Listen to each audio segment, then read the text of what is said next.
Okay, today we're going to look at 2 ways of practicing Supta Virasana, reclining hero's pose. All right, so if you take a look at the mat here, we have 3 sets of blocks and then we have another set. So we use these blocks to make it very customizable depending on the flexibility in the quads and in the ankles. So you could stack them as high as all of them, okay, as high as 3 blocks. I wouldn't go more than 3 blocks. And so we'll start with 2. Okay, so just a note, getting in and out of the poses, that's where you increase your risk of injury. So be very mindful in going into the pose and especially out of the pose. So Virasana, Supta Virasana are one of those poses where really you should really be careful coming in and out of the pose. Okay, so to come into the pose, all I have to do is just come out here and sit on the block. So carefully sit on the block. I'm going to start this pose doing it one leg at a time, and after that I'll do it with both legs symmetrically. So I'm going to start with my left leg because of my left descending colon. I want to work on that first, so it improves digestion. So I want to make sure that I can completely close the leg, right? So if I have this knee angle open, keep it as close as I can.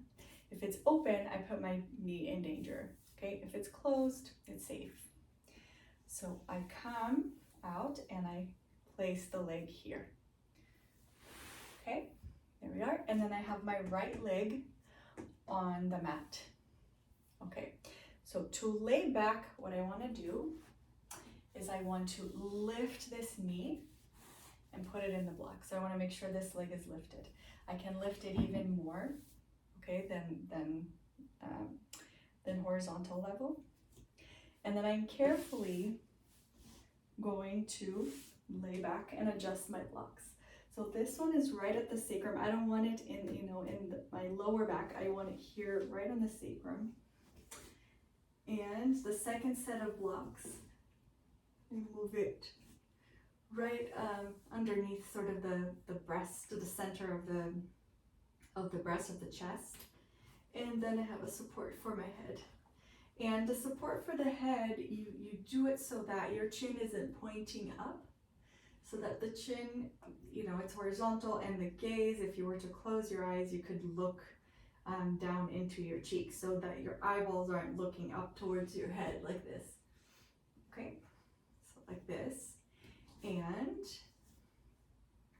And then I work here. So I press my right foot into the ground and I tuck. So here, this is usually what happens in Virasana. We untuck because of lack of flexibility here. So I tuck the pelvis. I bring my hip bones back. I bring my pubic symphysis. It's this rotation, and I lengthen my quads. Okay, so I lengthen the quad. I don't want to think of bringing the knee down. I want this knee here, okay, my left knee, to really work as if I were just trying to stretch this to touch the wall, that wall. Okay, so the knee is going out, and then hopefully there's a release and it'll come down. Okay. And I can lower the height here of this block. So I'm ready, and the way I work on this is, again, I pretend there's someone pushing against my knee, and so I push against the wall. If my knees were touching the wall, I would try to push the wall away. Think of it like that. Okay, I left this little roll here. Sometimes there's a lot of pain and tension on the ankle, so you can grab a little roll and put it right underneath the foot or right underneath the ankle and just support it like that, and that gives a little relief to tension or pain here in the foot. I want to watch that my knee does not come outwards, has a tendency of moving out, so I want to make sure the knee is right on the center line of the body here, so that it's not moving out. And then I set a timer, and I can start 30 seconds and work my way up to maybe holding this for 5 minutes. So here I just want to watch, as I do it, watch the tendency of my hips just want to untuck, right? And I tuck the hip, right? And then it comes back up, tuck the hip, floating ribs down, top of the pelvis comes down, pubic symphysis comes up. So it's sort of that tucking rotation. Lift the chest. All right, and when it's time to come up, I slowly come up. Okay, being careful. I can bring the knee up and then do the same thing on the other side. Okay, and I will work on the other side with one less block. And after a few months of doing this, you can try reducing the height and see how that works. So again, I close the knee, I bring the leg down, right? The foot down. I keep my roll handy in case my ankle is hurting.